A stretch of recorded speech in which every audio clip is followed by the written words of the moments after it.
Organizações relacionadas à saúde que também são ligadas à ONU, como por exemplo a OMS, denunciam a atual situação em Gaza e garante que mais da metade dos hospitais da região já pararam de funcionar. Isso faz claro com que sem eletricidade, sem combustível, sem insumos, a gente tenha uma morte de civis cada vez maior. Mas aí mora uma diferença de narrativa bastante grande, já que Israel alega que está tentando sim ajudar as regiões, enquanto a Palestina alega veementemente essa afirmação. O hospital de Al-Shifa, inclusive que teve a morte de alguns bebês recém-nascidos, talvez seja o grande quê da questão nesse momento, que Israel já cercou inclusive com tanques aquelas posições.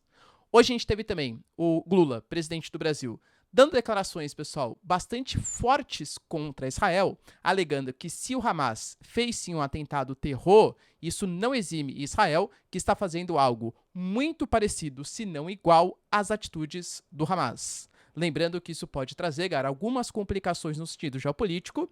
Lembrando também que o Brasil anunciou que ia se posicionar de maneira mais veemente depois que os brasileiros conseguiram abandonar a faixa de Gaza. Benjamin Netanyahu dá uma entrevista para a CNN e garante, pessoal, sem muitos rodeios, tá?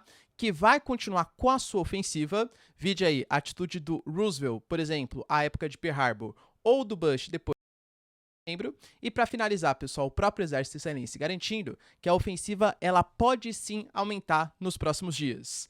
Muito por conta de atitudes do Iraque, da Síria e principalmente do Líbano. O que seria assim uma mão na roda para o Irã. Vamos entender aqui exatamente por quê.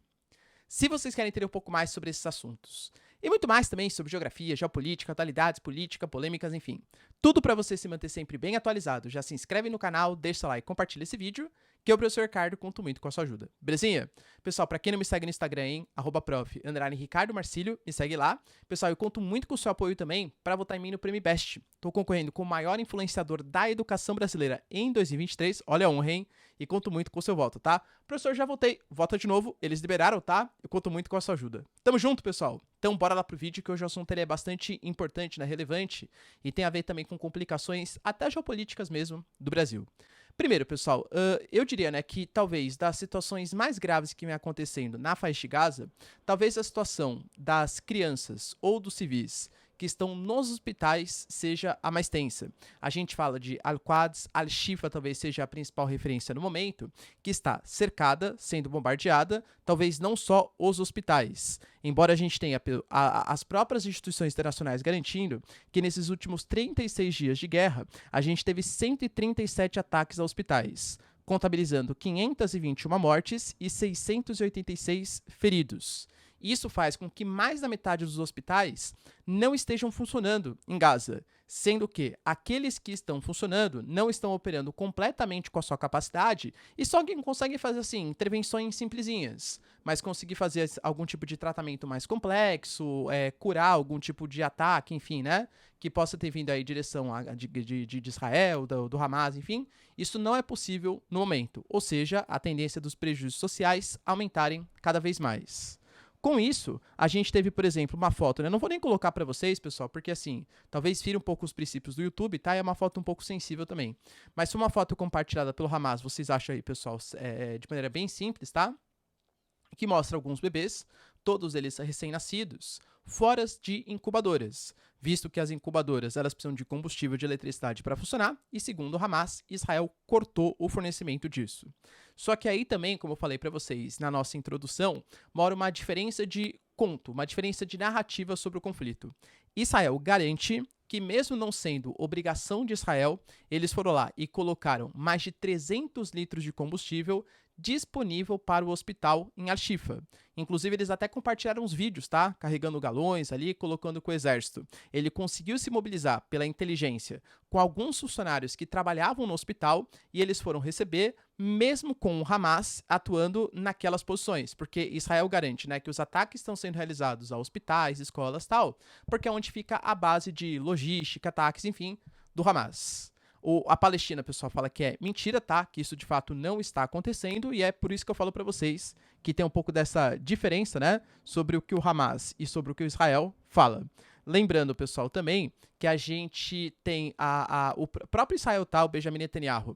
Ele, nessa entrevista para a CNN, que eu vou falar para vocês daqui a pouquinho, ele garantiu que há sim um processo de negociação envolvendo Hamas e Israel. Só que ele não dá exatamente quais são os detalhes dessa negociação, porque, segundo ele, quanto mais falar sobre esse processo, maiores as chances de dar errado. Só que o Hamas, ele já meio que se pronunciou oficialmente. Segundo ele, o que está rolando é uma tentativa de fazer com que os 240 reféns que estão estão sequestrados ali, né, pelo Hamas na faixa de Gaza sejam soltos e algum tipo de benefício seja concedido para o Hamas na faixa de Gaza. Talvez uma pausa humanitária em algum momento, enfim, né? Mas não falou exatamente o que seria. Só que, segundo o Hamas, já que Israel está atacando os hospitais, esses acordos não serão feitos. Ou seja, o Hamas fala que, pelo menos momentaneamente, cancelou algum tipo de negociação que poderia acontecer com Israel. O Benjamin Netanyahu, a gente já falou também, ele vem sendo constantemente pressionado, pessoal, por Estados Unidos, Antony Blinken, por exemplo, pela União Europeia, pela OTAN, pela ONU, Antônio Guterres. A gente teve, por exemplo, uma mobilização dos países islâmicos. Praticamente, pô, galera, não vou falar todos que é exagero, né? Mas muitos países ali, desde aqueles um pouco mais radicais anti-Israel, aqueles um pouco mais moderados, como Turquia, Azerbaijão. Se bem que a Turquia tá pegando pesado com Israel também, né? O próprio Erdogan falou que Israel é um menino mimado pelo Ocidente. Tenso, tá? E falou, inclusive, tá? Que se Israel não acabar com os ataques que faz a Gaza, nenhum tipo de acordo será fechado entre a Turquia e o Ocidente, nem mesmo com os Estados Unidos. Ou seja, segundo a Turquia, os Estados Unidos que têm o papel de ficar pressionando Israel para que os ataques sejam finalizados. Mas o Benjamin Netanyahu, além de garantir essa questão, né, na entrevista, que está se negociando com Hamas, mas não falaria muito sobre isso, ele foi questionado sobre essa pressão internacional. Poxa, isso não pode representar maus frutos para Israel? Lembrando, pessoal, que o Benjamin Netanyahu, ele está com uma baixa popularidade nesses organismos e países internacionais, Macron, etc., mas também internamente. Pô, galera, a gente pega mesmo antes de começar o conflito, eram semanas consecutivas de protestos contra o Benjamin Netanyahu contra a sua reforma judicial. O Benjamin Netanyahu, ele estava envolvido em alguns escândalos de corrupção. E, galera, convenhamos que saiu pesquisa que contam que mais de 80% da população vê ele como um dos culpados ou um dos principais culpados pelo que aconteceu em Israel com a morte de 1.400 israelenses. Então a pressão em cima dele tá muito grande, né? E aí ele foi questionado, poxa, você não pensa em fazer algum tipo de pausa humanitária, cessar fogo e tal? Ele deixou bem claro, não. Inclusive falou, vocês, isso foi pra CNN, né? Vocês pensarem em fazer algum tipo de pausa humanitária quando, por exemplo, teve o ataque a Pearl Harbor, vocês pensarem em fazer algum tipo de pausa humanitária ou foram questionados pela comunidade internacional depois do dia 11/9, né? Então ele falou, então por que vocês estão questionando a atitude israelense? A gente vai defender o nosso povo. Em recente entrevista ele também garantiu, galera, que ele vai desafiar, inclusive, o mundo inteiro, se for preciso, para conseguir defender os interesses de Israel.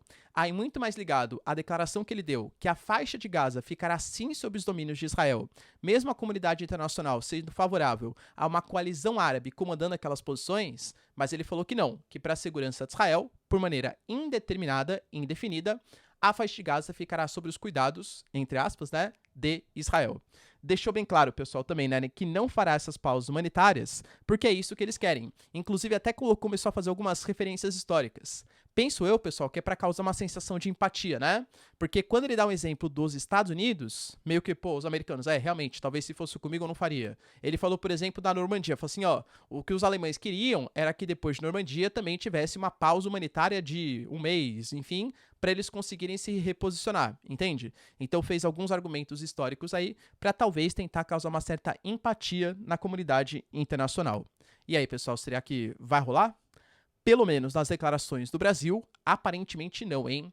Pessoal, hoje o Lula, ele deu declarações bem fortes, bem significativas, coisa que quem acompanha aqui o canal já tinha percebido, tá? Já tinha falado pra vocês, não porque eu seja um grande gênio da geopolítica internacional, ou porque tem algum tipo de contato, né, interno para saber o que de fato ia ser feito, mas porque o Mauro Vieira, que é o nosso chanceler, já tinha dado esses indícios, e os brasileiros terem conseguido sair da faixa de Gaza, cara, convenhamos, existem menos favores, entre aspas, agora que Israel deve ao Brasil, já que os brasileiros já vão em direção ao Egito, já chegaram inclusive até a Espanha, e devem estar chegando na segunda-feira em direção ao Brasil. O Mauro Vieira deixou claro, tá? Olha, apesar, né, de Israel ter colaborado com a gente para a liberação ali. Ele inclusive falou, tá, que não teve nenhuma questão geopolítica envolvida no suposto atraso da saída de brasileiros da faixa de Gaza, que foi tudo uma questão de logística mesmo, embora os critérios não fossem muito claros.